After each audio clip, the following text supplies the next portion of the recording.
আমরা কি চাই না এই সমাজটা এমন একটা সমাজ হোক যেই সমাজের শাসনভার যাদের কাজে আসবেন তারা হবে আল্লাহর পরে দৃঢ় বিশ্বাস এবং মুত্তাকি মানুষ, সৎ মানুষ, আল্লাহর আইন এবং সৎ লোকের শাসন কায়েম করে সমাজে আল্লাহর বিধিবিধান কায়েম করতে আমরা কি চাই না? আসমান থেকে রহমত এবং বরকতের দরজা উন্মুক্ত আকারে একের পরে এক নাজিল হোক, এটা কি আমরা চাই কি চাই না? আল্লাহ বলেছেন যদি কোনো জনপদবাসী যদি এই দুইটা কাজ যদি করে, ঈমান এবং তাকওয়ার নীতি যদি অবলম্বন করে, শাসন ভার যাদের করে, দায়িত্বশীলেরা জনগণরা যদি এই দুইটা নীতি অবলম্বন করে, আমি আল্লাহ অবশ্যই অবশ্যই রহমত আর বরকতের দরজা খুলে দেব। রহমত নাজিল হবে আসমান থেকে, বরকত নাজিল হবে জমিন থেকে। আল্লাহ সবকিছুতে বরকত দিন। সুবহানাল্লাহ। সৎ নেতৃত্ব সমাজে কায়েম হয়ে গেলে দুটি রহমত থাকে, আর সমাজের ভিতরে যখন অসৎ নেতৃত্ব ক্ষমতায় আসে, আল্লাহ রাব্বুল আলামিন কোরআনে কারীমের ভিতরে বলছেন তারা দুইটা কাজ করে। যেই জনপদের বুকে অসৎ নেতৃত্ব ক্ষমতার মস্তকে বসে, ওরা দুইটি কাজ করে। আর সূরা হজ 41 নম্বর আয়াতে আল্লাহ বলেছেন যেই সমাজের মুখে কোন ঈমানদারদের শাসনভার আছে, ওই সমাজে ঈমানদাররা চারটা কাজ করে। আল্লাযীনা ইম্মাক্কান্নাহুম ফিল আরদি আকামুস সালাতা ওয়া আতুজ যাকাত ওয়া আমারু বিল মা'রুফি ওয়া নাহাউ আনিল মুনকার ওয়া লিল্লাহি আকিবাতুল উমুর। আল্লাহ বলেছেন আমি যদি কোনো জনপদে ঈমানদারদেরকে ক্ষমতা দিই তাহলে তারা চারটা কাজ করে। কয়টা কাজ? সবাই বলেন। রাগ করতেছেন? আল্লাহ বলেছেন আমি যখন কোনো ঈমানদারদেরকে ক্ষমতার মসনদ দিই তখন তারা চারটা কাজ করে। তাহলে এবার বলুন তো ক্ষমতা দেওয়ার মালিক কি? সবাই বলেন কে? নাকি জনগণ? ক্ষমতা দেওয়ার মালিক জনগণ না? কেন জনগণ সকল ক্ষমতার উৎস? এই ওয়াজগুলো আপনারা শোনেননি? শুনেছেন কিনা? আল্লাহ বলেছেন না না, সকল ক্ষমতার উৎস হলে আল্লাহ। আল্লাহ যাকে চান তাকে ক্ষমতা দান করেন। আমরা কি চাই না এই সমাজটা এমন একটা সমাজ হোক যেই সমাজের শাসনভার যাদের কাজে আসবেন তারা হবে আল্লাহর পরে দৃঢ় বিশ্বাস এবং মুত্তাকি মানুষ, সৎ মানুষ, আল্লাহর আইন এবং সৎ লোকের শাসন কায়েম করে সমাজে আল্লাহর বিধিবিধান কায়েম করতে আমরা কি চাই না? আসমান থেকে রহমত এবং বরকতের দরজা উন্মুক্ত আকারে একের পরে এক নাজিল হোক, এটা কি আমরা চাই কি চাই না? আল্লাহ বলেছেন যদি কোনো জনপদবাসী যদি এই দুইটা কাজ যদি করে, ঈমান এবং তাকওয়ার নীতি যদি অবলম্বন করে, শাসন ভার যাদের করে, দায়িত্বশীলেরা জনগণরা যদি এই দুইটা নীতি অবলম্বন করে, আমি আল্লাহ অবশ্যই অবশ্যই রহমত আর বরকতের দরজা খুলে দেব। রহমত নাজিল হবে আসমান থেকে, বরকত নাজিল হবে জমিন থেকে। আল্লাহ সবকিছুতে বরকত দিন। সুবহানাল্লাহ। সৎ নেতৃত্ব সমাজে কায়েম হয়ে গেলে দুটি রহমত থাকে, আর সমাজের ভিতরে যখন অসৎ নেতৃত্ব ক্ষমতায় আসে, আল্লাহ রাব্বুল আলামিন কোরআনে কারীমের ভিতরে বলছেন তারা দুইটা কাজ করে। যেই জনপদের বুকে অসৎ নেতৃত্ব ক্ষমতার মস্তকে বসে, ওরা দুইটি কাজ করে। আর সূরা হজ 41 নম্বর আয়াতে আল্লাহ বলেছেন যেই সমাজের মুখে কোন ঈমানদারদের শাসনভার আছে, ওই সমাজে ঈমানদাররা চারটা কাজ করে। আল্লাযীনা ইম্মাক্কান্নাহুম ফিল আরদি আকামুস সালাতা ওয়া আতুজ যাকাত ওয়া আমারু বিল মা'রুফি ওয়া নাহাউ আনিল মুনকার ওয়া লিল্লাহি আকিবাতুল উমুর। আল্লাহ বলেছেন আমি যদি কোনো জনপদে ঈমানদারদেরকে ক্ষমতা দিই তাহলে তারা চারটা কাজ করে। কয়টা কাজ? সবাই বলেন। রাগ করতেছেন? আল্লাহ বলেছেন আমি যখন কোনো ঈমানদারদেরকে ক্ষমতার মসনদ দিই তখন তারা চারটা কাজ করে। তাহলে এবার বলুন তো ক্ষমতা দেওয়ার মালিক কি? সবাই বলেন কে? নাকি জনগণ? ক্ষমতা দেওয়ার মালিক জনগণ না? কেন জনগণ সকল ক্ষমতার উৎস? এই ওয়াজগুলো আপনারা শোনেননি? শুনেছেন কিনা? আল্লাহ বলেছেন না না, সকল ক্ষমতার উৎস হলে আল্লাহ। আল্লাহ যাকে চান তাকে ক্ষমতা দান করেন। বলে গেছে আল্লাহ রাব্বুল আলামিন বলেছেন, আমি যখন কোন জনপদে ঈমানদারদেরকে ক্ষমতা দিই তখন তারা কয়টা কাজ করে? চারটা কাজ করে। তাহলে জমিনে আল্লাহ ক্ষমতা দেন, এটা জনগণ না আল্লাহ? আল্লাহ রাব্বুল আলামিন। তাহলে ক্ষমতার উৎস জনগণ নয়, একথা মুখে বলা কুফরি, বিশ্বাস করা কবিরা গুনাহ। কোরআনে অসংখ্য আয়াতে আল্লাহ বলেছেন সকল ক্ষমতার উৎস আল্লাহ। ইন্নাল্লাহা আলা কুল্লি শাইইন কাদির। ওলামা ইকরাম আছেন, নিশ্চয় সমস্ত ক্ষমতার উৎস একমাত্র আল্লাহ। আন্নাল কুওয়াতা লিল্লাহি জামিআ। কেবলমাত্র ক্ষমতার উৎস হলেন আল্লাহ রাব্বুল আলামিন। ফাআলুন লিমা ইউরিদ। তিনি যা খুশি তিনি তাই করতে পারেন। কুন ফায়াকুন, তিনি যদি বলেন হও, সাথে সাথে। কুল্লাহুম্মা মালিকাল মুলক। অসংখ্য আয়াতের ভিতরে আল্লাহ বলেছেন রাজত্বের মালিক হলো আল্লাহ, ক্ষমতা দেওয়ার মালিক আল্লাহ, সমস্ত ক্ষমতা উৎস হলেন। এটা সবাই বলেন আমার ভাইরা। এই আল্লাহ বলেছেন আমি যখন কোন জনপদে কোন ঈমানদারদেরকে, তাহলে ক্ষমতা আল্লাহ ঈমানদারদেরকেও আল্লাহ দেয়, জালিমদেরকেও আল্লাহ দেয়। আসুন যদি আল্লাহ বলেছেন আমি যখন কোন ঈমানদারদেরকে ক্ষমতা দিই কোন জনপদে, তখন তারা চারটা কাজ করে। এক নম্বরে কাজ হলো তারা সমাজের বুকে নামাজ প্রতিষ্ঠা করে। কি করে? নামাজ প্রতিষ্ঠা করে। দুই নম্বরে তারা যাকাত ভিত্তিক অর্থব্যবস্থা চালু করে। তিন নম্বরে তারা সমাজের ভিতরে ন্যায় কাজের আদেশ করে, ন্যায়ের পথে মানুষকে উদ্বুদ্ধ করে। চার, মানুষকে অন্যায়, অসৎ, অশ্লীল রাস্তা থেকে মানুষদেরকে ফিরিয়ে রাখে। যখন কোন জনপদে ঈমানদাররা ক্ষমতার মস্তদে বসে, তখন তারা এই চারটা নীতি তারা সমাজের বুকে চালু করে। বলুন সুবহানাল্লাহ। আমরা কি চাই না সমাজের ঈমানদাররা ক্ষমতার মস্তদে বসুক? চাই কিনা? তাহলে সমাজের মধ্যে চারটা আইন পাস হয়ে যাবে মৌলিকভাবে। আল্লাহ তাআলা কোরআনের ভিতরে বলেছেন, এবার আমি যখন কোন জনপদে কোন ফাসিক ব্যক্তি যখন ক্ষমতার মস্তদে বসবে, আল্লাহর ভয় নাই, আখিরাতের চিন্তা নাই, সকল ক্ষমতার উৎস জনগণ, এমন আদর্শ, এমন বিশ্বাস যারা লালন করে, এমন ব্যক্তিরা যদি ক্ষমতার মস্তদে বসে, তাহলে তারা কাজ করে দুইটা। ইন্নাল মুলুকা ইযা দাখালু ক্বরিয়াতান আফসাদুহা ওয়া জাআলু আ'iজ্জাতান আহলিহা। আল্লাহ বলেন সমাজের বুকে যখন কোন অসৎ নেতৃত্ব কোন রাষ্ট্রের ভিতরে প্রবেশ করে, রাষ্ট্রের শাসনভার তাদের কাঁধে যায়, তখন তারা দুইটা কাজ করে। এক নাম্বার কাজ হলো তারা সমাজের সম্মানিত মানুষদেরকে তারা অপমান করে। সমাজের সম্মানিত মানুষদেরকে কি করে? অপমান করে। আর তারা সমাজের প্রত্যেক স্তরে তারা ফিতনা ফাসাদ তারা সমাজের বুকে কায়েম করে, সমাজে ছড়িয়ে দেয়। বিগত 15 বছরে তারা এই জনপদে ক্ষমতার মসনদে ছিল, বলেন তো তারা এই দুইটা কাজ করেছিল কি করে নাই? করেছিল কিনা? সম্মানিত মানুষদেরকে অপমান করেছিল। বিশ্ব আলেম, কোরআনের ফাঁকি এমন সমস্ত মানুষদেরকে জিনার অপবাদ দিতেও তারা দ্বিধাবোধ করে না।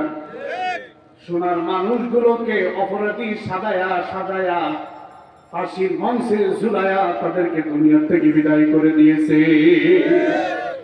আর সমাজের মুখে পার্লামেন্টে এমন অশ্লীল বেহায়া বিয়াদবদেরকে সমাজের নেতৃত্ব কর্তৃত্ব শাসনভার তাদের কাঁধে তুলে দিয়েছে, যারা সমাজের একদম তারা বাতিল এবং তারা অশ্লীল মানুষ, কথা বলেন ঠিক কিনা? মমতাজের মতন গায়কদেরকে ওই পার্লামেন্টের মেম্বার বানিয়েছে, আর বিশ্ববরেণ্য আলেমদের হাতে হাত খানা পড়াইয়া জেলখানার ভিতরে হত্যা করেছে, কথা বলেন ঠিক কিনা? ইমানদাররা ক্ষমতায় গেলেন কয়টা কাজ করবেন? আর কোন ফাসেক ক্ষমতায় গেলেন? ফাসেকদের কাজ হলো এক নম্বরে তারা আল্লাহর জমিনের বুকে তারা সম্মানিত মানুষদেরকে তারা অপমান করবে, আর সমাজের প্রত্যেক স্তরে তারা ফাসাদ এবং তারা বিপর্যয় সৃষ্টি করবে। আমাকে আপনাকে প্রতিজ্ঞা করতে হবে, এই বাংলাদেশ স্বাধীন হয়েছে আজ থেকে প্রায় 54-55 বছর হয়ে গেল। কত মানুষের শাসন দেখলাম, কত মানুষের ক্ষমতার মাঝখানে বসে শাসন দেখলাম, কিন্তু একটা বারের জন্য 92% মুসলমানের দেশ, একটা বারের জন্য পার্লামেন্টে আল কোরআন আমরা পাঠাইতে পারলাম না। এটা মুসলমান হিসেবে আমাদের সফলতা না ব্যর্থতা? সবাই বলে আমরা কি ব্যর্থতার দায় নিয়ে কি আল্লাহর আদালতে দাঁড়াতে চাই? আমরা কি চাই কিয়ামতে আল্লাহর আদালতে ব্যর্থতার দায় নিয়ে? এই জন্য আমাকে আপনাকে প্রতিজ্ঞা করতে হবে, জমিন আল্লাহ, এই জমিনে আল্লাহর আইন চলবে। জমিন কার? আইন চলবে কার? এ কথা কি আজকে মাহফিলে প্রধান আলোচকের কথা? এ কথায় জমিনকে যিনি সৃষ্টি করেছেন সেই আল্লাহর কথা। এটা আলা লাহুল খালকু ওয়াল আমর, সে আল্লাহ বলেছেন এই সৃষ্টিদার, এই জমিনদার, এই জমিন আইন চলবে সে আল্লাহ। ইনিল হুকমু ইল্লা লিল্লাহ, আল্লাহ ছাড়া এই পৃথিবীতে কারোর হুকুম চলবে না।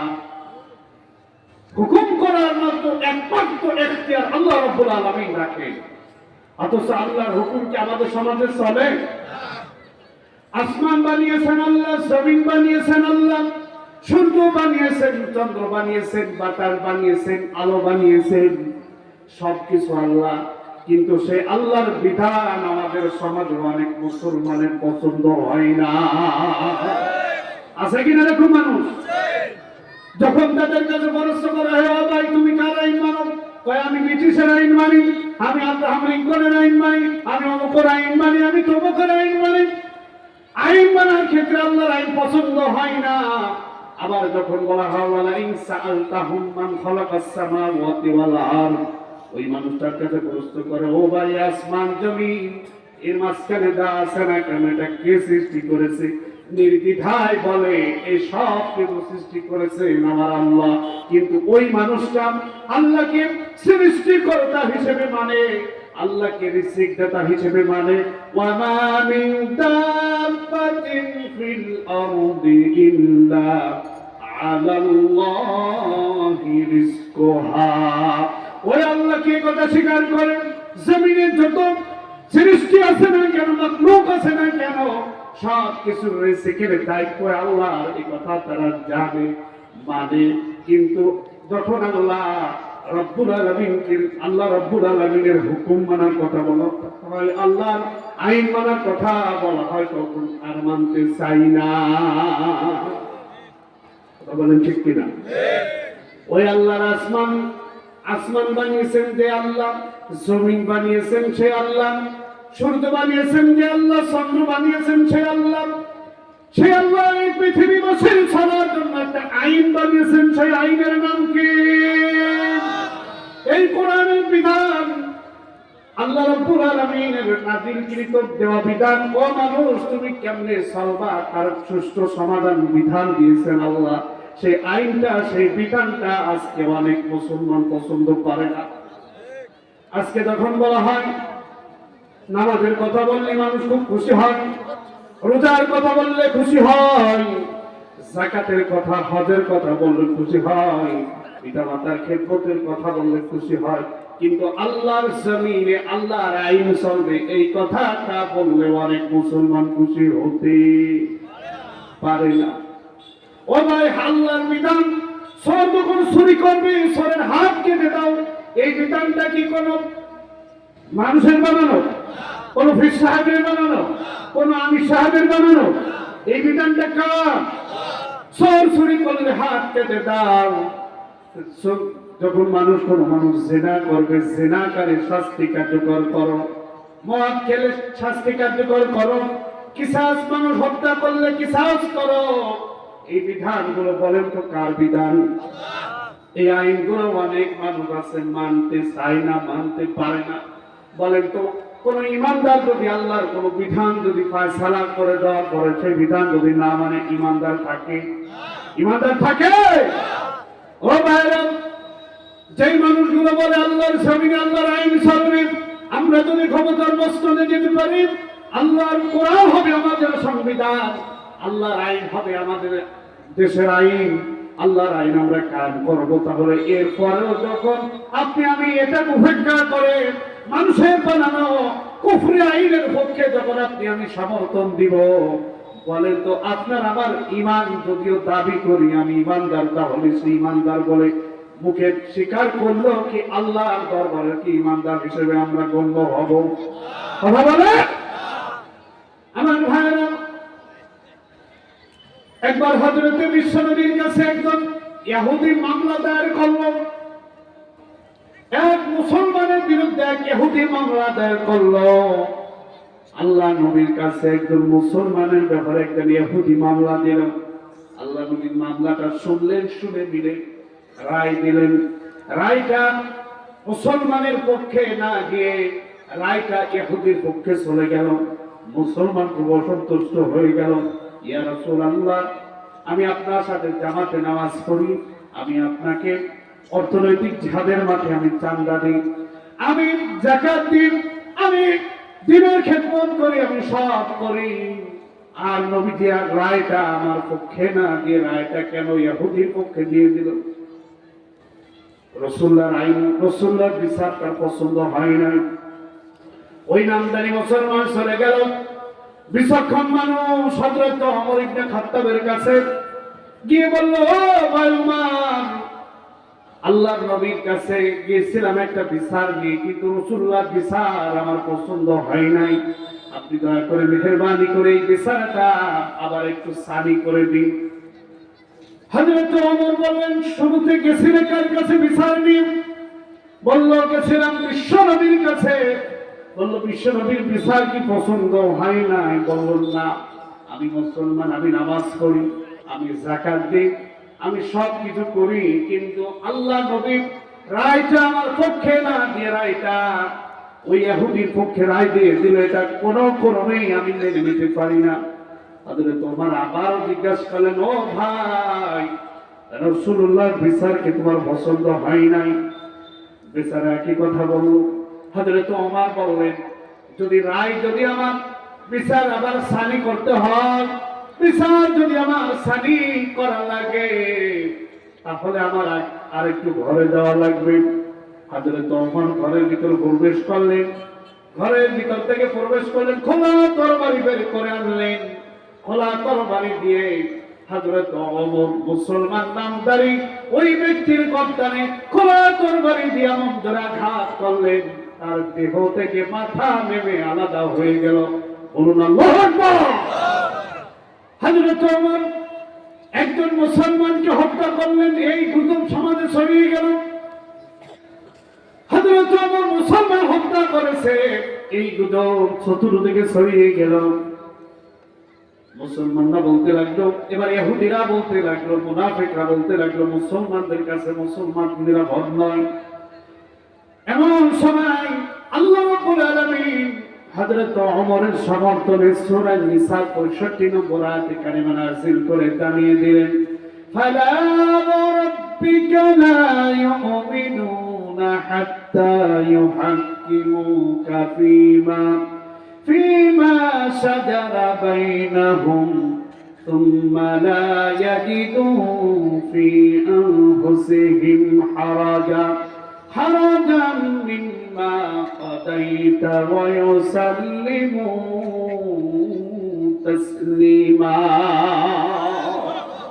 আল্লাহ জানালেন, ও নবী, তোমার আল্লাহর কসম, ফালা ওয়া রাব্বিক। বিরক্ত হচ্ছেন না?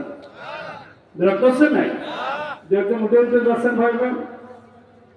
ও নবী, তোমার রব আল্লাহর কসম, ঈমান তারা ততক্ষণ পর্যন্ত ঈমানদার হতে পারবে না যতক্ষণ না তুমি নবী তোমাকে তাদের আভ্যন্তরীণ সমস্ত বিবাদের ফয়সালাকারী হিসেবে মেনে না নিবে। আল্লাহ রাব্বুল আলামিন বলতেছে ফালা ওয়া রাব্বিকা, আল্লাহ ওয়া নবী তোমার রব আল্লাহর কসম, তারা কখনো ঈমানদার হতে পারবে না যতক্ষণ না ঈমানদাররা তাদের আভ্যন্তরীণ বিবাদের ফয়সালাকারী তুমি মুহাম্মদুর রাসূলুল্লাহ তোমাকে মেনে না নিবে ততক্ষণ পর্যন্ত তারা ঈমানদার হতে পারবে না। মুহাম্মদুর রাসূলুল্লাহ বিচার কি মানব রচিত আইনের বিচার? কথা বলেন। মুহাম্মদুর রাসূলুল্লাহ যে বিচার করবেন, কার বিচার? ইন্না আনজালনা ইলাইকাল কিতাবা বিল হাক্কি লিতাহকুমা বাইনান নাসি বিমা আরাকাল্লাহ। আল্লাহ রাব্বুল আলামিন রাসূলের প্রতি নির্দেশ দিলেন, এই কোরআন আমি তোমার কাছে সত্য সহকারে আমি নাযিল করেছি, এজন্য যখন তুমি মানুষের মাঝে বিচার করবা, ফয়সালা করবা, তখন বিমা আরাকাল্লাহ, আল্লাহ যে পদ্ধতি চান, যে পদ্ধতি অনুযায়ী, সেই পদ্ধতি অনুযায়ী তুমি বিচার করবা। আমার ভাইরা, আল্লাহ কোরআনের আয়াত নাযিল করে দিলেন। হযরত ওমরের সমর্থনে কোরআনের আয়াত নাযিল হয়ে গেল। না, ওমর কোন মুসলমান হত্যা করে নাই। ওমর যাকে হত্যা করেছে ওটা মুসলমান নয়, ওটা হলো মুনাফিক। ওটা কি? যেই ব্যক্তি আল্লাহ নবীর বিচার মানতে পারে না, যেই ব্যক্তি আল্লাহ নবীর ফয়সালা মানতে পারে না, সে কখনো ঈমানদার হতে পারে না। আজ সমাজের বুকে সেই ব্যক্তি আল্লাহ নবীর ফয়সালা, আল্লাহ নবীর বিচার ব্যবস্থা মেনে নিতে পারে না। চুরি করলে হাত কাটো, জিনা করলে শাস্তি দাও, মদ খেলে বেত্রাঘাত করো, এভাবে করে করে আল্লাহ নবীর বিচার ফয়সালা যাদের পছন্দ হয় না, তাহলে আজও এই সমস্ত মানুষগুলো ঈমানদার হতে পারে না। আমার পূর্বের আলোচনা করতেছিলেন আমানতের ব্যাপারে। আমানত আল্লাহ পাক আমাদের জন্য একটা নিয়ামত হিসেবে আমানত দিয়েছেন। এই আমানতের জিজ্ঞাসা কিয়ামতের মাঠে আল্লাহ তাআলা কঠিন ভাবে করবেন। ওয়া আম্মা বিনি'মাতি রাব্বিকা ফাহাদ্দিস, আল্লাহ কিয়ামতের ময়দানে প্রত্যেক মানুষকে যে নিয়ামত দিয়েছিল, প্রত্যেক নিয়ামত সম্পর্কে জিজ্ঞাসাবাদ করবেন। আল্লাহ রাব্বুল আলামিন এই কোরআন আমাদেরকে দিয়েছিলেন নিয়ামত হিসেবে, কথা বলেন ঠিক কিনা? এই কোরআন দিলেন কেন? বিশ্ব নবীকে দুনিয়ায় পাঠালেন কেন? এই কোরআনে যে সূরাটি আপনাদের সামনে আমি তেলাওয়াত করেছিলাম, সূরা তাওবা 33 নম্বর আয়াতে আমি কারিমা আপনাদের সামনে তেলাওয়াত করেছি। এই আয়াতের ভিতরে আল্লাহ রাব্বুল আলামিন বিশ্ব নবীকে কেন দুনিয়ায় পাঠালেন, তার জীবনের লক্ষ্য উদ্দেশ্য কি ছিল, এই সংক্রান্ত আল্লাহ তাআলা এই আয়াতের কারিমার ভিতরে সেই কথাটা বলেছেন। আল্লাহ বলেছেন, তিনি এমন আল্লাহ যে তার হাবিবকে হেদায়েত এবং দ্বীনের হক সহকারে কোরআন এবং সত্য দ্বীন জীবন ব্যবস্থা ইসলাম দিয়ে পৃথিবীতে প্রেরণ করেছেন। তাছাড়া মানুষের বানানো যত আইন কানুন রীতি নীতি আদর্শ ইসলাম মতবাদ আছে, সমস্ত মতবাদের পরে দ্বীনে হক জীবন ব্যবস্থা ইসলামকে বিজয় করা, এটা হলো মুহাম্মদুর রাসূলুল্লাহ সাল্লাল্লাহু আলাইহি ওয়াসাল্লামের জীবনের লক্ষ্য উদ্দেশ্য। বলুন সুবহানাল্লাহ। আমার রাসূলের জীবনের লক্ষ্য ছিল দ্বীনের বিজয়। দ্বীনকে আল্লাহর জমিনে বিজয় করার জন্য আল্লাহ পাক তার হাবিব জনাব মুহাম্মদুর রাসূলুল্লাহকে পাঠিয়েছিলেন। আমার ভাইরা, নবীর কোন উম্মত যদি শুধুমাত্র নবীকে ভালোবাসে আর নবীর জীবনের লক্ষ্য উদ্দেশ্য তার জীবনের লক্ষ্যের সাথে না মিলায়, কিয়ামতের মাঠে সে নবীর উম্মত হিসেবে সাব্যস্ত হবে না। শুধুমাত্র ইয়া নবী সালাম আলাইকা, ইয়া রাসূল সালাম আলাইকা, ইয়া হাবিব সালাম আলাইকা, এর নাম নবীর ভালোবাসা নয়। মাথায় টুপি দিলাম, পাগড়ি দিলাম, জুব্বা পরলাম, মুখে বড় দাড়ি, কদু খালাম, মিষ্টি খেলাম, মহব্বত করে আল্লাহ নবীর বড় মহব্বতের জিনিস ছিল এইগুলা। কিন্তু নবীর জীবনের লক্ষ্য ছিল দ্বীনের বিজয়। এই লক্ষ্যটা আপনার আমার জীবনের লক্ষ্য বানালাম না, তাহলে যতই বড় উপরের লেবাস সুরাত ভালো থাকুক কোনো লাভ হবে না। শুধুমাত্র ভালোবাসা দিয়ে কিয়ামতে নাজাত হবে না। শুধুমাত্র যদি ভালোবাসা দিয়ে জান্নাত পাওয়া যেত, আনুগত্য না করে রাসূলুল্লাহর আপন চাচা আবু তালিবের মতন ভালোবাসা পৃথিবীতে তামাম উম্মতের ভালোবাসা যদি এক পাল্লায় দেওয়া হয়, আর যদি আবু তালিবের ভালোবাসার পাল্লা যদি আর এক পাল্লায় দিয়ে দেওয়া হয়, আবু তালিবের মতন ভালোবাসা পৃথিবীতে কেউ দিতে পারে নাই। তারপরও কি আবু তালিব জান্নাতি না জাহান্নামী? কোন কারণে? শুধুমাত্র ভালোবেসেছিল রাসূলুল্লাহর আদর্শকে। রাসূলের জীবনের লক্ষ্যটা আবু তালিব তার জীবনের লক্ষ্য বানাতে পারে নাই। এই কারণে জাহান্নামের সেই হযরত আদম থেকে বিশ্বনবী হতে কিয়ামত পর্যন্ত যত মানুষ পৃথিবীতে এসেছে, সবচেয়ে কম শাস্তি হবে নবীর চাচা আবু তালিবের। তারপরে তাকে জাহান্নামের আগুনে দুটি জুতা তার শরীরে পরিধান করে দেওয়া হবে, আর বলা হবে, ও আবু তালিব তোমার কেমন মনে হচ্ছে? আবু তালিব বলবে, আমার এই জাহান্নামীদের ভিতরে আমার মনে হয় সবচেয়ে বেশি শাস্তি। অথচ শাস্তির দিক থেকে আবু তালিবের মাত্রা সব থেকে কম। আল্লাহ রাব্বুল আলামিন তাকে চান হেদায়েত দিয়ে আল্লাহ তাদেরকে ধন্য করে দেয়, আর আল্লাহ তাকে হেদায়েত চান না, আল্লাহ তাআলা তাকে দ্বীনের পথে আনেন না। বিশ্বনবী সারাটা জীবন দাওয়াত দিলেন চাচা আবু তালিবকে। হাদিস শরীফে এসেছে, ওয়ান সাঈদ বিন মুসাইব ওয়ান আবিহি লাম্মা হাদারাত আবি তালিব আফাত জাআহা النبي صلى الله عليه وسلم فوجدوا عنده أبا جهل وعبد الله بن أبي أمية بن كعب بن مغيرة فقال رسول الله صلى الله عليه وسلم يا عم لا إله إلا الله قل يا عم لا إله إلا الله أشهد لك بها عند الله فقال أبو جهل وعبد الله بن أبي أمية بن مغيرة يا أبا طالب أترغب ملة أن عبد المطالب। অনেক লম্বা ইবারত হযরতে সাঈদ ইবনুল মুসাইব বলে, আমি আমার আব্বার কাছে এই ঘটনাটা এভাবে শুনেছিলাম যে আবু তালিবের মৃত্যুর মুহূর্তে আল্লাহর নবীকে জানানো হলো, ইয়া রাসূলুল্লাহ আপনার চাচা মুমূর্ষু অবস্থায় মৃত্যুর যন্ত্রণায় ভুগতেছে। আল্লাহর নবী আবু তালিবের পাশে গেলেন। অনেক সময় হয় না যে মৃত্যুর মুহূর্তে আপনজনেরা যারা থাকে সবাইকে ডাকা হয়, ঠিক না বলেন? আবু তালিব মৃত্যুর মুহূর্তে তার আপনজনদেরকে ডাকা হলো। আল্লাহ নবী তার যে খাটিয়ার পরে আবু তালিব শুয়েছিল মৃত্যুর মুহূর্তে, আল্লাহ নবী ওই চেয়ারে বসলেন ডান পাশে। ফাওয়াজাদু ইনদাহু আবা জাহাল, আবু জেহেল বসলো বাম পাশে। একদিকে মুহাম্মদুর রাসূলুল্লাহ, অপরদিকে আবু জেহেল। এমন সময় আল্লাহ নবী চাচা আবু তালিবকে লক্ষ্য করে বলতেছিলেন, ও চাচা, ইয়া আম্মা লা ইলাহা ইল্লাল্লাহ কালিমাত আশহাদু লাকা বিহা ইনদাল্লাহ। ও চাচা, আপনি একবারের জন্য আপনি বলুন, আল্লাহ ছাড়া কোনো ইলাহ নাই, আল্লাহ ছাড়া কোনো মাবুদ নাই, এই কথাটা বলুন। আশহাদু লাকা বিহা ইনদাল্লাহ, কিয়ামতের ময়দানে আমি আমার আল্লাহর কাছে আপনার জন্য সাক্ষ্য দেব, আমার চাচা ঈমান এনে কালেমা গ্রহণ করে আমার চাচা মারা গিয়েছিল। আপনি শুধুমাত্র বলুন লা ইলাহা ইল্লাল্লাহ, বাকি দায়িত্ব আমার, আমি তোমাকে মাফ করায় নিব আল্লাহর কাছ থেকে। বুঝতেছেন? আল্লাহ নবী বললেন, তুমি যদি আমাকে মুহাম্মদ মুহাম্মাদুর রাসূলুল্লাহ বলতে যদি তোমার প্লাস্টিকে বেঁধে যায়, ও চাচা যান, তুমি শুধুমাত্র বলো লা ইলাহা ইল্লাল্লাহ, বাকি দায়িত্ব আমার।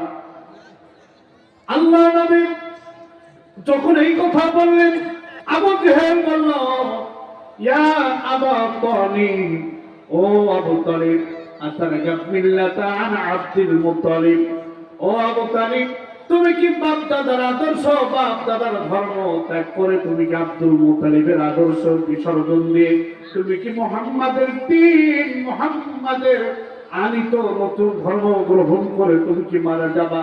তুমি যদি মুহাম্মাদের দ্বীন, মুহাম্মাদের আদর্শ গ্রহণ করে তুমি যদি মারা যাও, আমরা বুঝবো আসলেই তুমি একটা ভীরু, একটা কাপুরুষ। নাউজুবিল্লাহ বলবেন না? আবু তালেব বলল, এবার কনফার্ম হয়ে গেছে, একদিকে ভাতিজা মুহাম্মদ, অপরদিকে কুরাইশদের নেতৃবৃন্দ, শীর্ষস্থানীয় নেতা, বংশের বড় ভাই আবু জেহেল। আবু জেহেল কিন্তু রাসূলুল্লাহর আপন চাচা নয়, এটা ভালো করে বুঝতে হবে। আমরা অনেকে বলি আবু জেহেল রাসূলের আপন চাচা। সমাজের বড় প্রভাবশালী লিডার ছিল সেই সমাজে, সেইভাবে চাচা আল্লাহ নবী মুহাম্মদুর রাসূলুল্লাহ দাওয়াত দিচ্ছেন, আবু জেহেলও দাওয়াত দিচ্ছে। আমাদের সমাজও মানুষদেরকে সত্যের দাওয়াত দেওয়া হয়, ও ভাই আসো আল্লাহর দ্বীন মেনে নিয়ে সত্যের পথে আসি, সত্য মানি, সত্য প্রতিষ্ঠার জন্য যার মাল দিয়ে আমরা চেষ্টা করি, সত্যবাদীদের সহযোগী হয়ে যায়। এভাবে করে করে আমরা যখন দাওয়াত দিই, সাথে সাথে এক শ্রেণীর মানুষ এসে ওই দাওয়াতটা উল্টা দেয়। আছে কিনা? আছে কিনা? আল্লাহ নবী দাওয়াত দিলেন, মৃত্যুর অন্তিম মুহূর্ত, একেবারে শেষ মুহূর্তে আল্লাহ নবী দাওয়াতকে একদম ক্যান্সেল করে দিল। আবু জেহেল বলল, তুমি কি যদি মুহাম্মাদের আদর্শ গ্রহণ করে মারা যাও, আমরা বুঝবো তুমি একটা ভীরু, একটা কাপুরুষ। আবু তালিব অনুভয় হয়ে গেল, একবার রাসূলের দিকে তাকায়, আর একবার আবু জেহেলের দিকে তাকায়। রাসূলের দিকে তাকায়া আবু তালিব বলছিল, লাল্লা আন তুইরুনি কুরাইশ লা আকরারতু বিহা আইনাইকা। ও ভাতিজা মুহাম্মদ, এই অপবাদটা যদি আমার বিরুদ্ধে ওই কুরাইশরা না দিত, আমি তোমার চোখের সামনে তোমাকে কালেমা শোনায়া তোমার দ্বীন গ্রহণ করে আমি মারা যেতাম। সুতরাং আমার একটা বংশ আছে, আমার একটা ব্যক্তিত্ব আছে, সমাজে একটা অবস্থান আছে, এটাকে আমি জান জুড়ে দিয়ে আমি তোমার কালেমা গ্রহণ করে আমি মরতে পারলাম না। وآخر ما كلمهم وعلى ملة عن عبد المطلب وأبى أن يقول لا إله إلا الله। আবু তালেবের শেষ উক্তিটা, শেষ কালাম বাক্য কথা এটাই ছিল, ও ভাতিজা মুহাম্মদ, আমি তোমার কালেমা নিতে পারলাম না, আমি আমার বাপ দাদার আদর্শ পৌত্তলিক ধর্মের পরে আমি ঠিক থাকলাম, আমি কালেমার প্রতি আমি মানে রাস্তা আসতে পারলাম না। বলে তো কার কারণে? বলে নেতার কারণে। নেতার কারণে কিয়ামতের মাঠে জাহান্নামী মানুষগুলো আল্লাহর কাছে বলবে, আল্লাহ দেখা দাও আমাদেরকে কে কে আমাদেরকে গোমরাহ করেছিল। وقال الذين كفروا ربنا أرنا الذين أضلانا من الجن والإنس। আল্লাহ আমাদেরকে কারা গোমরাহ করেছিল? আরিনাল লাযাইনি আদাল্লানা, আল্লাহ একটু দেখায় দাও, মিনাল জিন্নি ওয়াল ইনস, মানুষের ভিতরে কারা, জিনদের ভিতরে কারা, তাদেরকে যদি একবার যদি আজকে কিয়ামতের মাঠে পেয়ে যেতাম, তাহলে আজকে তাদেরকে পদদলিত করতাম, পায়ের তলে তাদেরকে রেখে আজকে আমরা জাহান্নামে যেতাম। আল্লাহ তুমি দয়া করে মেহেরবানি করে আমাদেরকে দেখায় দাও। আল্লাহ রাব্বুল আলামিন কোরআন কারীমে ওই সেই নেতাদের কথা বারবার ভাবে বলেছেন, আসবো একটু পরে, শুনবেন তো ইনশাআল্লাহ? শুনবেন তো? আবু তালিবের কথাটা একটু বলে নি। আমার ভাইরে, আবু তালিব আল্লাহ নবীর কালেমার দাওয়াত নিতে পারল না, নেতার কারণে, সমাজে প্রভাবশালী শক্তির কারণে। আল্লাহ নবী মুহাম্মদুর রাসূলুল্লাহ ঈমান গ্রহণ মুহাম্মদুর রাসূলুল্লাহ হাতে ঈমান গ্রহণ করতে পারলেন না আবু তালিব নেতার কারণে। এই অবস্থায় বলতে বলতে আবু তালিব মৃত্যুর কোলে ঢলে পড়ল। আল্লাহ নবীর আপন চাচা আবু তালিব সেই 8 বছর বয়স থেকে আজকে মুহাম্মদুর রাসূলুল্লাহ কত প্রতিষ্ঠিত হয়েছে, এই সময় পর্যন্ত যিনি সার্বিক সহযোগিতা করেছিলেন সারাক্ষণ তিনি হলেন এই চাচা আবু তালিব। এই চাচার মৃত্যু ইমানবিহীন মৃত্যু জাহান্নামে চলে যাচ্ছে। রাসূলুল্লাহ কি কষ্ট লাগে কি লাগে না? সবাই বলে কত বড় বেদনা, কত বড় কষ্ট যে চাচাকে সারাটা জীবন কোলে কাঁখে করে আমাকে মানুষ করলো, আমার মক্কার গুরুদিন আমার পাশে ছায়ার মতন দাল, সে চাচা আজকে বেঈমান হয়ে জাহান্নামে চলে যাচ্ছে। একটু কষ্ট লাগে কি লাগে না? আল্লাহ নবী আবু তালিবের লাশ সামনে নিয়ে মরা লাশ, আল্লাহ নবী বললেন আল্লাহি লা ইস্তাগফিরুন্না লাকা মা লাম আনহু, ও আমার চাচা তুমি জাহান্নামে যদিও চলে যাও আমি আমার আল্লাহর কাছে তোমার জন্য দোয়া করতেই থাকবো। ও আমার চাচা তুমি যদি জাহান্নামেও চলে যাও আমি তোমার জন্য আমার রব আল্লাহর কাছে দোয়া করবো আমার চাচাকে আল্লাহ তুমি মাফ করে দাও। এই কথাটা একজনের কাছে যার পছন্দ হয় নাই, বলেন তো তিনি কে? আরো জোরে তিনি কে? আল্লাহ নবী এমন এক ব্যক্তির জন্য দোয়া করবেন, এমন এক ব্যক্তির জন্য রাসূলুল্লাহর দোয়া, যেই ব্যক্তির কোরআন সংবিধান তার পছন্দ হয় নাই, আল্লাহ এক আল্লাহ এটা সে মেনে নিতে পারে নাই, মুহাম্মদুর রাসূলুল্লাহ আদর্শের নেতা এটা সে মেনে নিতে পারে নাই, এমন ব্যক্তি তো আবু তালিব, ঠিক না? এমন ব্যক্তি তো আবু তালিব, যে আবু তালিব আল্লাহকে রব বলে স্বীকার করতে পারল না, নবী মুহাম্মদুর রাসূলুল্লাহকে উসওয়া হিসেবে মেনে নিতে পারল না, ইসলামকে জীবন ব্যবস্থা হিসেবে স্বীকৃতি দিতে পারল না, এমন ব্যক্তি মারা গেল আর নবী তার জন্য দোয়া করবে, এটা কি হতে পারে? আল্লাহর কাছে এটা কি গ্রহণযোগ্য? কারণ বিশ্ব নবী দোয়া করলে ওই দোয়া ফিরে যায় না। আল্লাহ রাব্বুল আলামিন সাথে সাথে হযরত জিবরাইলকে পাঠিয়ে দিলেন, ও জিবরাইল আমার নবীর কাছে এই মর্মে তুমি জানায় দিয়ে আসো। সূরা তাওবা আমি যে সূরা তেলাওয়াত করেছিলাম এই সূরার 113 নম্বর আয়াত নিয়ে হযরত জিবরাইল মুহূর্তের ভিতরে রাসূলুল্লাহর কাছে হাজির হয়ে গেল। ইয়া রাসূলুল্লাহ, ইয়া হাবিবাল্লাহ, আপনি কার জন্য দোয়া করবেন? আল্লাহ পাক জানায় দিলেন, মা কানা লিন-নবী ওয়াল্লাযীনা আমানু আইয়াস্তাগফিরু লিল-মুশরিকিন। আল্লাহ জানালেন নবী তুমি যার জন্য দোয়া করবা, ও নবী কোন মুশরিকের জন্য তুমি দোয়া করতে পারো না।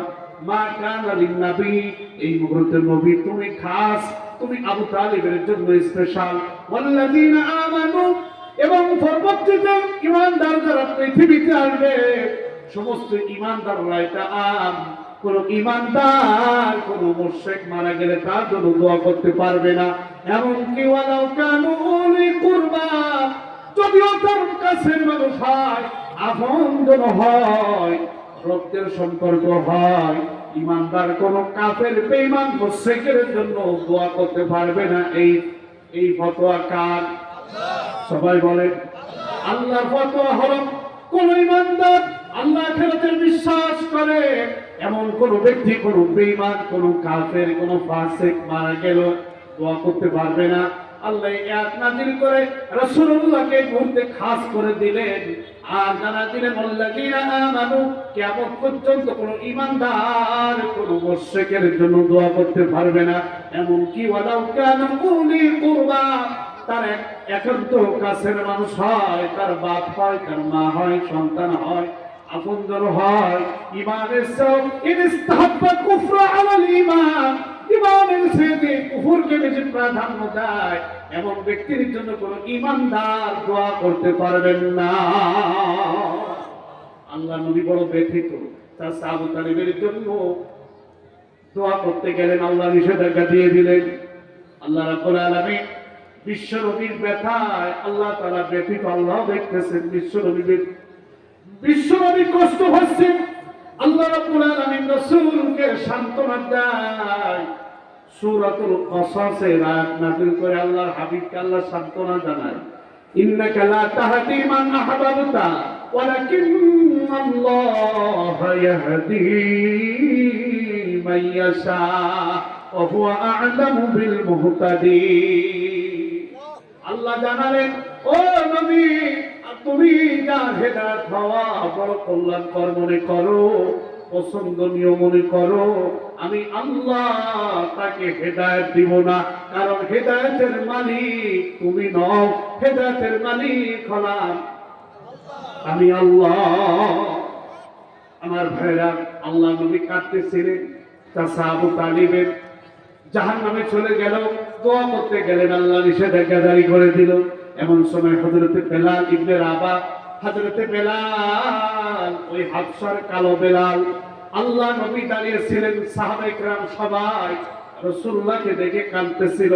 হযরতে বেলাল ইবনে রাবাহ দূরে দাঁড়ায় মুস্কি মুস্কি হাসতেছিল।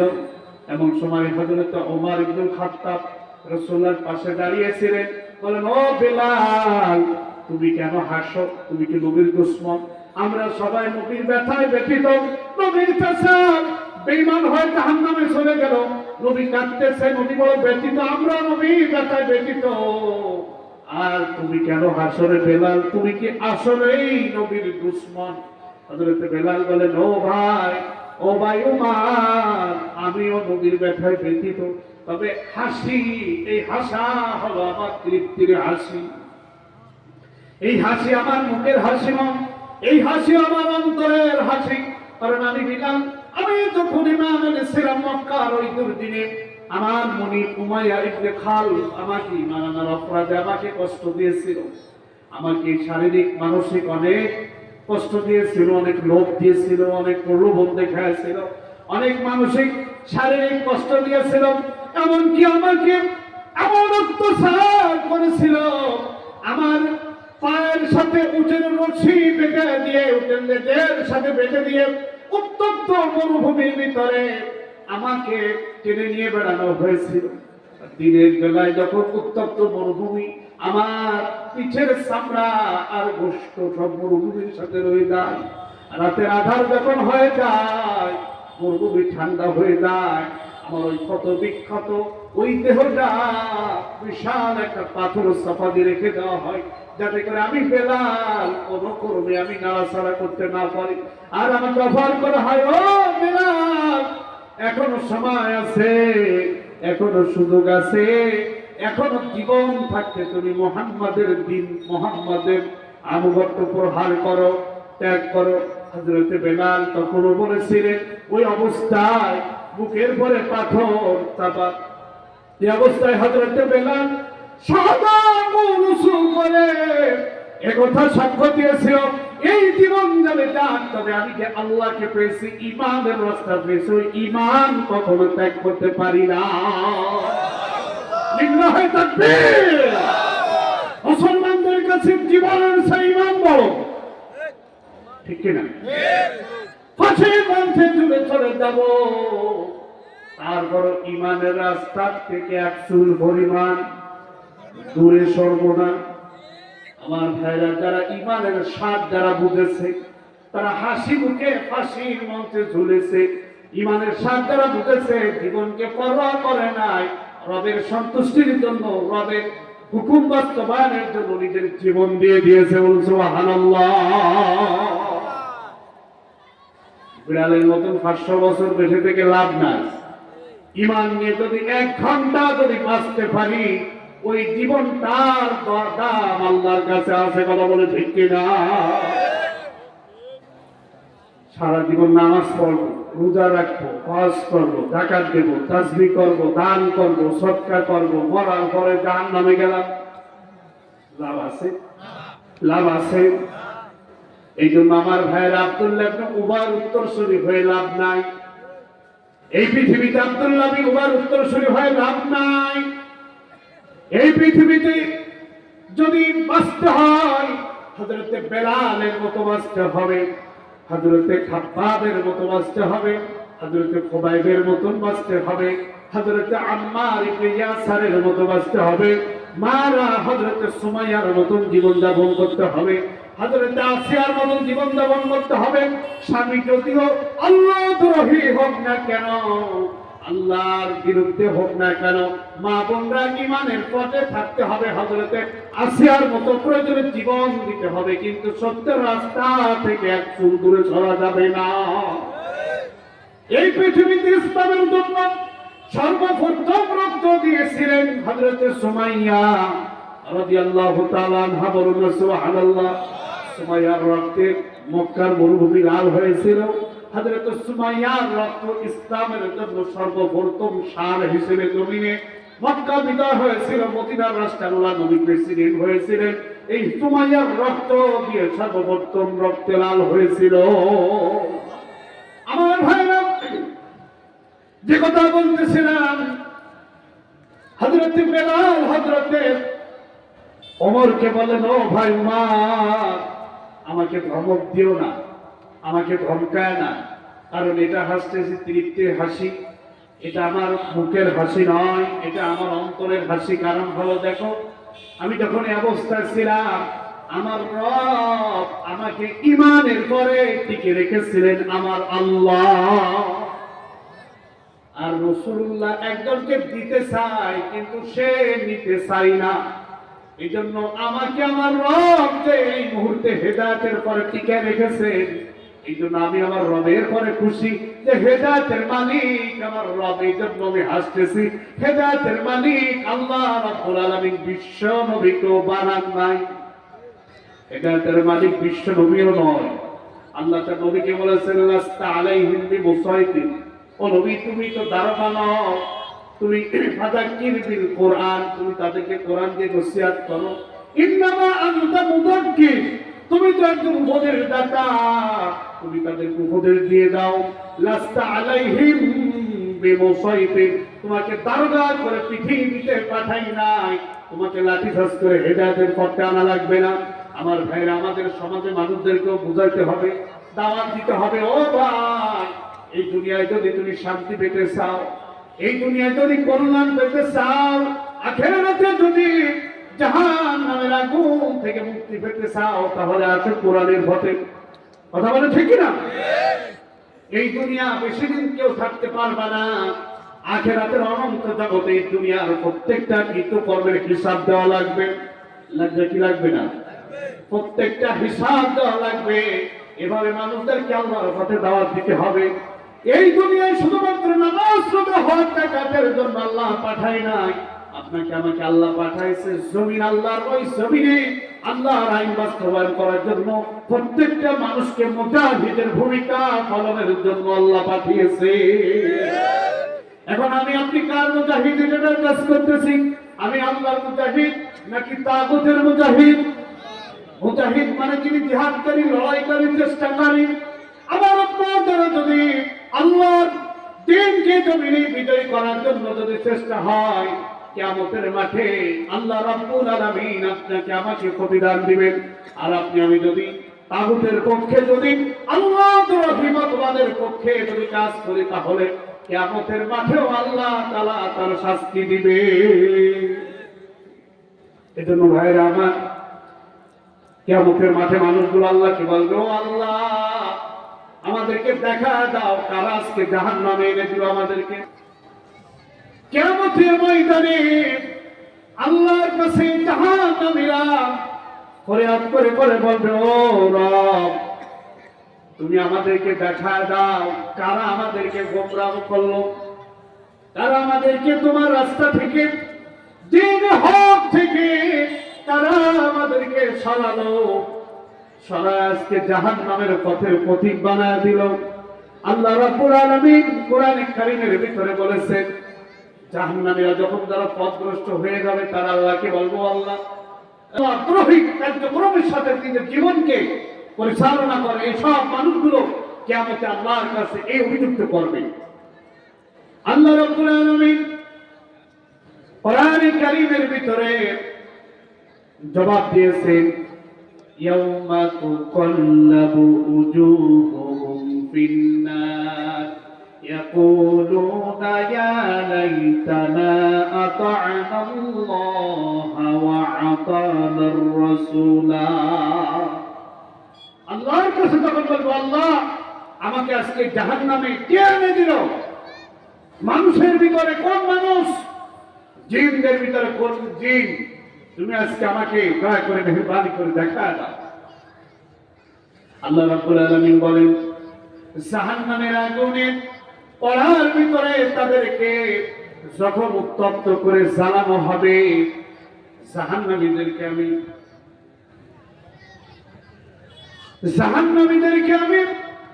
এমন সময় আগুনের কড়ার ভিতরে, আমি উত্তপ্ত আগুনের ভিতরে তাদেরকে আমি নিক্ষেপ করব।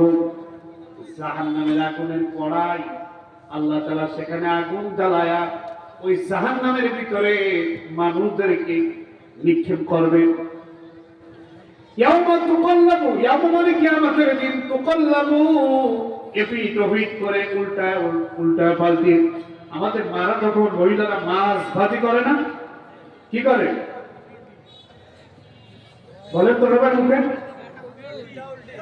এক পাশ হয়ে যায় যখন উল্টে আরেক পাশ দেয়। আল্লাহ বলেন, আমি কিয়ামতের মাঠে জাহান্নামীদেরকে তাদের স্বীকারোক্তি নেওয়ার জন্য তাদেরকে আমি এক পিঠ উল্টিয়ে হুট করে তাদেরকে জাহান্নামে আগুনে নিক্ষেপ করবো। এরপরে আমি চিৎ করে দেবো, উল্টে পাল্টে ভাজি করে। তুকাল্লাবু ওয়াজুহুহুম ফিন্নার, বলুন না নাউযুবিল্লাহ। এমন সময় তারা আল্লাহ রাব্বুল আলামিনের কাছে বলবে, ইয়া লাইতানা আতা'না আল্লাহ ওয়া আতা'নার রাসূলা। আল্লাহ, আমরা যাদেরকে আনুগত্য করতাম আল্লাহ তাদেরকে পেয়ে গেছি। ইন্না আতা'না সাদাতানা ওয়া কুবারানা ফাদাল্লুনা সাবিলা। আল্লাহ, আমরা দুনিয়ায় আনুগত্য করতাম আমাদের সমাজের দুই শ্রেণীর মানুষের। কয় শ্রেণীর? সবাই বলেন। এক নম্বর হলো আমাদের সমাজের নেতাদের সাদাতানা। আরেক শ্রেণীর মানুষ হলো আমাদের সমাজে যারা মুরব্বী ছিল, আকাবের ছিল। আকাবের মানে মুরব্বীদের আনুগত্য করেছিলাম দুনিয়ার বুকে। রব্বুল আলামিন ফাদাল্লুনা সাবিলা, ওই নেতার মুরব্বীরা আমাদেরকে তোমার দ্বীনের রাস্তা থেকে আমাদেরকে সরায় আসতে জাহান্নামের পথিক বানালো। আল্লাহকে অভিযুক্ত করবে জাহান্নামীরা কয় শ্রেণীর মানুষের বিরুদ্ধে? এটা বুঝে উত্তর দিতে হবে। এক হলো সমাজের, সবাই বলেন, নেতা। আরেক শ্রেণী হলো মুরব্বী। ফাদাল্লুনা সাবিলা, আল্লাহ তোমার দ্বীনের রাস্তা থেকে এই দুই শ্রেণীর মানুষরা আমাদেরকে সরায় আসতে জাহান্নামে এনে দিল। আল্লাহর কাছে বলবে, রব্বানা آتهم ضعفين من العذاب والعنهم لعنا كبيرا। আল্লাহ, তোমার কাছে আমাদের আজকে আরজি, তা হলো আজকে তুমি আমাদেরকে মাফ করে দাও। আমার শাস্তিটা আর আমার ওই নেতার শাস্তিটা তুমি তাকে দিয়ে তুমি তাকে দুই গুণ শাস্তি দাও। ضعفين, আল্লাহ তুমি তারে দুই গুণ শাস্তি দাও। ওয়ালআনহুম লানান কাবীরা, যত অভিশাপ গজব তোমার কাছে শাস্তি আছে তুমি তাকে দাও, আমার কাছে তুমি দয়া করে মাফ করে দাও। আল্লাহর কাছে তারা বলবে, রব্বুল আলামিন, আমি তোমার দ্বীন দ্রোহী হই নাই, আমি তোমার দ্বীন মেনেছিলাম, দ্বীনের পথের পথিক ছিলাম। ওই নেতা আর ওই মুরব্বী আমাকে তোমার দ্বীনের রাস্তা থেকে আমাকে সরায়া আমাকে আজকে জাহান্নামে এনে দিল। এমন সময় আল্লাহ রাব্বুল আলামিন কোরআন কারীমের ভিতরে বলেছেন, সূরা হাজাবের ভিতরে বলেছেন, তখন তারা তাদের কর্মীরা তাদের নেতাদেরকে অভিযুক্ত করবে। আল্লাহ তাআলা সূরা ইব্রাহিমের 21 নম্বর আয়াতে বলেছেন আমি এবার তাদেরকে মোকাবেলা দিয়ে জন্য হাজির করবো, মুখোমুখি। মোকাবেলা বুঝেন তো, একসঙ্গে করা। এবার কোন চুরি গোপনে নয়, যে তোমরা যারা পথভ্রষ্ট হয়েছ, যারা পথভ্রষ্ট করেছ, ওই নেতা আর ওই অনুসারী এবার সবাই কিয়ামতে মুখোমুখি থাকবে।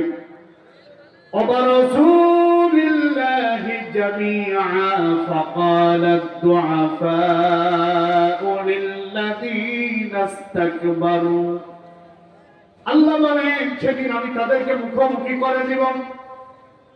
فقال الضعفاء للذين استكبروا সেদিন দুর্বল শ্রেণীর কর্মী যারা ছিল তাদের নেতাদের উদ্দেশ্যে সেদিন তারা অভিযোগ করবে, নেতাদের বলবে ইন্না কুন্না লাকুম তাবআ, নিশ্চয় আমরা দুনিয়ায় তোমাদের আনুগত্য করেছিলাম, নিশ্চয়ই দুনিয়া আমরা তোমাদের আনুগত্য করেছিলাম।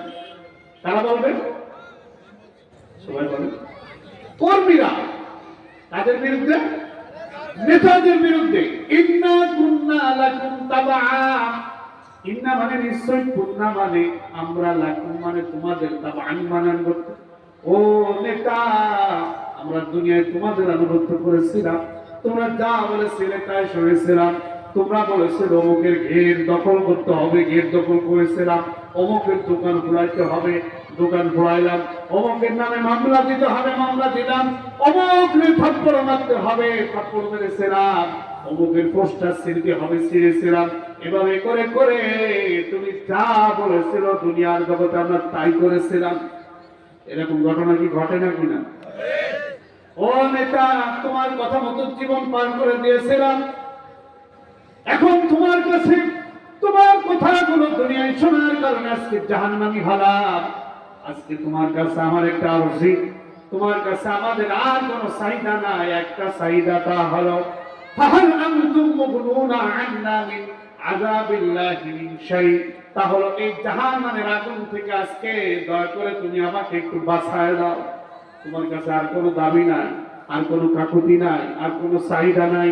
তাহলে তোমার কথা তুমিও শুনেছিলাম, তুমি তোমাকে বলেছিলে এই পথে আসতে হবে, এই কাজ করতে হবে, আমার পিছনে আসতে হবে, তোর তো না আসলে কিন্তু এই ক্ষতি আছে। তোমার কথা মতো আমি দুনিয়ায় তোমার আল্লাহর দিন বাদ দিয়ে তোমার পথে এসেছিলাম। একদল মানুষ তো আমাদেরকে ডেকেছিল, তখন নেতারা বলবে দেখো, قالوا لو هدانا الله لهديناكم, ওরা বলবে, নেতারা বলবে দেখো আল্লাহ যদি আমাদেরকে হেদায়েতের রাস্তা দেখাতো, আমরা তোমাদেরকেও হেদায়েতের রাস্তা দেখাইতে পারতাম।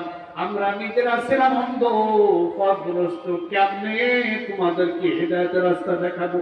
আমি নিজেই ছিলাম গোমরা। কলু নাও হাদান আল্লাহ, আল্লাহ যদি আমাদেরকে হেদায়েতের রাস্তা দেখাতো, লাহাদাইনাকুম, ও মুসলিমরা, ও কর্মীরা, তোমরা যারা আমার পিছনে স্লোগান দিয়েছিল, শোডাউন করেছিল, ভোট পেয়েছিল, পোস্টার লাগাইছিলে, আমিও তোমাদেরকে হেদায়েতের রাস্তা দেখাইতে পারতাম।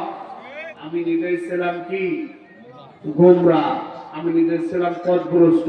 তখন তারা বলবে কলু বাল সাদাদনাকুম আনিল হুদা, ও কর্মীরা, তোদের কাছে তো একদল লোক এসেছিল হেদায়েতের কথা বলার জন্য, তোদেরকে তো ডেকেছিল আসো আল্লাহর কথা শোনো, আল্লাহর আইন মেনে নাও, আল্লাহকে রব বলে মেনে নাও, আল্লাহর আইন মেনে নাও, নেককার লোকদের সাথী হয়ে যাও। এইসব কথা তো তোমাদেরকে একদল মানুষ বলেছিল। তখন আমরা ওদেরকে বলেছিলাম এইসব মিথ্যাবাদী, এইসব ধোঁকাবাজি চলবে না, ইসলামের নাম দিয়ে ধোঁকাবাজি চলবে না, এইসব কথা বলে বলে আমরা তাদেরকে তিরস্কার করেছিলাম। আমরা ধর্ম ব্যবসায়ী, টিকিট বিক্রিতকারী, টিকিট বেচাওয়ালা, এইসব বলে বলে আমরা যারা হকের পথের পথিক ছিল ওদেরকে তিরস্কার করেছিলাম। ফাকাযযাবনা, ওদেরকে মিথ্যাবাদী বলেছিলাম। অকুলনা, আরো বলেছিলাম মা নাযালাল্লাহু মিন শাই, এই কোরআনে আল্লাহ ওই সব কথা বলে নাই। এইসব বলে বলে আজকে আমাদেরকে ধোঁকা দিচ্ছ, এইসব বলে বলে আমাদেরকে আজকে ধোঁকা দিচ্ছ, ধোঁকায় পড়বো না। সুতরাং এরা হলো একটা ধর্ম ব্যবসায়ী। এইসব কথা কিয়ামতের কঠিন ময়দানে ঘটবে। কিন্তু ওর আগেই আল্লাহ কোরআনের মাধ্যমে সেই কথাগুলো জানিয়ে দিয়েছে। কিন্তু দুঃখের ব্যাপার হলো কোরআনের কাছে মানুষ আসে না। কোরআন সব সমস্যার সুষ্ঠু সমাধান দিয়ে আল্লাহ নাজিল করে দিয়েছে। আমার ভাইরা, তখন তারা বলবে আল্লাহ যদি আমাদেরকে হেদায়েতের রাস্তা দেখাতো তাহলে ও অনুসারীরা, ও কর্মীরা তোমাদেরকে দেখাতাম। আমার কর্মীরা বলবে ও নেতা, তোমার কারণে তো তাদেরকে আমরা মিথ্যাবাদী বলেছিলাম, আর বলেছিলাম আল্লাহ এমন কিছু নাজিল করে নাই। কালু, সেদিন তারা বলবে লাউ কুন্না নাসমাউ আও নাকিলু মা কুন্না ফি আসহাবিস সাঈদ। আহারে, যদি তাদের কথাগুলো সেদিন একটু মনোযোগ সহকারে শুনতাম আর মানতাম, মা কুন্না ফি আসহাবিস সাঈদ, এই জাহান্নামের আগুনের ইন্ধন আজকে হওয়া লাগতো না। এবার আল্লাহর কাছে বলবে ও মালিক, ও আল্লাহ, আর একটা বার আমাদেরকে একটু পাঠায় দাও দুনিয়ায়। সূরা আনাম 27 নম্বর আয়াতে এই অবস্থা যখন আগুন শরীর স্পর্শ করবে, আল্লাহর কাছে বলবে ওয়ালাউ তারা ইদুকিফু আলান নার, আগুনের পাশে যখন দাঁড় করা রাখা হবে, আগুনের স্যাক যখন গায়ে লাগবে, স্যাক বোঝেন তো বলবে আগুনের তাপ তখন তাদের শরীরে রাখবে, আল্লাহর কাছে বলবে মালিক ওয়ালাউ তারা ইদুকিফু আলান নার, জাহান্নামের পাশে যখন দাঁড় করানো হবে, আল্লাহর কাছে তখন বলবে ও আল্লাহ, আর একটা বার আমাদেরকে দুনিয়ায় ফিরে যেতে দাও। যদি ফিরে যেতে পারি, নুরাদ্দু ওয়ালা নুকাযযিবু বিআয়াতি রাব্বিনা, আল্লাহ তোমার এই কোরআনের একটা কথা আর দুনিয়া অস্বীকার করব না, একটা কথা মিথ্যা প্রতিপন্ন করব না। আল্লাহ অনাকুনা মিনাল মুমিনিন, মুমিনদের দলে শামিল হয়ে যাব। আল্লাহর কাছে বলবে কখন বলেন তো? জাহান্নামের আগুনের তাপ শরীরে লাগার পরে। এমন সময় আল্লাহ কোরআনে সূরা সাজদা 12 নম্বর আয়াতে বলেছেন ওয়ালাউ তারা ইদিল মুজরিমুনা নাকিসু রুসিহিম ইনদা রাব্বিহিম ক্বালু রাব্বানা আবসারনা সামিনা ফারজিনা না'মাল সালিহান। আল্লাহর কাছে বলবে যখন অপরাধীরা মস্তক আল্লাহর সামনে সেদিন নত হয়ে যাবে, কারণ দুনিয়ায় তো এত বড় দাপট, এত বড় ক্ষমতা, এত বড় শক্তি আল্লাহর সামনে মাথা নত হয় না, ঠিক না? আল্লাহর সামনে মাথা নত হয় না। সেদিন জাহান্নামের আগুনের কিনারায় যখন দাঁড় করানো হবে, মাথা নত হয়ে যাবে। ওয়ালাউ তারা ইদিল মুজরিমুনা নাকিসু রুউসিহিম, মস্তক আল্লাহর সামনে এমনিতে নত হয়ে যাবে। আল্লাহকে বলবে রব্বুল আলামিন ইন্না সামিনা, আমরা আমাদের কান দিয়ে ভয়াবহতা শুনলাম, ওয়া আবসারনা, আমরা আমাদের চোখ দিয়ে ভয়াবহতা দেখলাম, ফারজিনা, আর একটা বার আমাদেরকে দুনিয়ায় প্রত্যাবর্তনের সুযোগ করে দাও।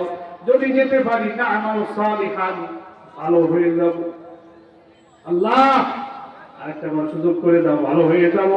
ইন্না মুকিনুন, একদম দৃঢ় বিশ্বাসীদের কাতারে শামিল হব। ও আমার ভাইরা, ওই সময় আর্তনাদ আফসোস কি কাজে আসবে? কথা বলে। আল্লাহর কাছে যখন তারা এভাবে করে যখন অপরাধী সাব্যস্ত হয়ে যাবে, নেতা বলবে সাওয়াউন আলাইনা আজাসিনা আম সাবারনা মা লানা মিন মাহিস। আজকে আমাকে তুমি দোষারোপ করো না, আজকে আমি তোমার কিছু করতে পারবো না। তুমি আমাকে দোষারোপ কেন করো? আমি তোমাকে বিপদ থেকে কোনো উদ্ধার করতে পারবো না। ধৈর্য ধরো আর না ধরো, আমার কিছু করার না। কেন আসছিলে আমার পথে? আমি কি ইসলামের পথে ডেকেছিলাম? আমি কি আল্লাহর পথে ডেকেছিলাম? আমি কি কোরআনের পথে ডেকেছিলাম? আমি দিলাম ডাক, আর দিনের মৃত্যুর এই বেটা কোন দিকে ডাকতেছে, কোন আদর্শের পথে, কোন তরিকায়, কোন রাস্তায়, একটু চিন্তা ভাবনা না করে তো তুমি আমার পথে দৌড় দিয়েছো। আর আজকে আমারে তুমি তো সড়ক করো কেন? কঠিন একটা অবস্থা হবে। আমার ভাইরা রাগ করতেছেন আপনারা? এমন ভয়ঙ্কর পরিণতি কিয়ামতের মাঠে ঘটবে। কোরআন থেকে জানি বোধহয় আপনাদেরকে জানাতে পারতেছি। কথা বলে ঠিক কিনা? আমার ভাইরা, তখন এই সমস্ত মানুষগুলো এবার আল্লাহর কাছে যাবে। আল্লাহ তো বলে দিবেন, আলিয়াউমা নানসাহুম, আজকে আমি ভুলে গেলাম, কামা নাসু লিকা ইয়াউমিকুম হাযা, দুনিয়ায় যেমন আমাকে আজকে আমার সাথে সাক্ষাৎ দেওয়া লাগবে, এই কথা যেমন দুনিয়ায় ভুলে গিয়েছিলে, আমি আল্লাহ আজকে তোমাকে ভুলে গেলাম। আল্লাহ যদি ভুলে যায় আর কোন ভয় থাকবে? আল্লাহ বলেন একমাত্র অভিভাবক, ওই অভিভাবক যদি ভুলে যায় এসে পোড়া কপালে আর কেউ হতে পারে না। এমন সময় ঘুরে বেড়াবে, এবার সবাই আল্লাহর কাছে ঘুরে বেড়াবে, কোথায় যাব, কোথায় যাব। কিয়ামতের মাঠে কঠিন অবস্থা হবে। এমন সময় দেখবে জাহান্নামের গেটের আগে শয়তানের সাথে সাক্ষাৎ হবে। শয়তানের সাথে সাক্ষাৎ হবে যখন তারা অভিযুক্ত হয়ে যাবে, আল্লাহ রাব্বুল আলামিন ফেরেশতাদেরকে বলবেন, ও ফেরেশতারা, এই সমস্ত অপরাধীদেরকে ধর, খুযুহু ফাগাল্লুহু সুম্মাল জাহিমু সাল্লুহু। আল্লাহ বলবে ধর, ধর, ফাগাল্লুহু, সুন্দর করে ধর, সুম্মাল জাহিমু সাল্লুহু, এবং ভালো করে বেঁধে একে জাহান্নামে নিক্ষেপ কর। ثم في سلسلة سبعها ذراعا فاسلكوه, 70 হাত শিকল দিয়ে একটা জাহান্নামীকে ভালো করে বাঁধ, ভালো করে 70 হাত শিকল দিয়ে, হাতে থাকবে হ্যান্ডকাপ, পায়ে থাকবে ডান্ডা নেই, গোটা শরীর থাকবে জাহান্নামের 70 হাত শিকল দিয়ে বাঁধা। এই অবস্থায় ফেরেশতারা আল্লাহ রাব্বুল আলামিন নিজের দিবেন, এই ফেরেশতারা এদেরকে দিয়ে যা জাহান্নামের দিকে। وسيق الذين كفروا إلى جهنم زمرا, কাফিরদেরকে দলে দলে ধাক্কা মারতে মারতে নিয়ে যাবে জাহান্নামের দিকে। এমন সময় বিরক্ত হচ্ছে, এমন সময় জাহান্নামীরা জাহান্নামের গেটে পৌঁছাবার আগে শয়তানের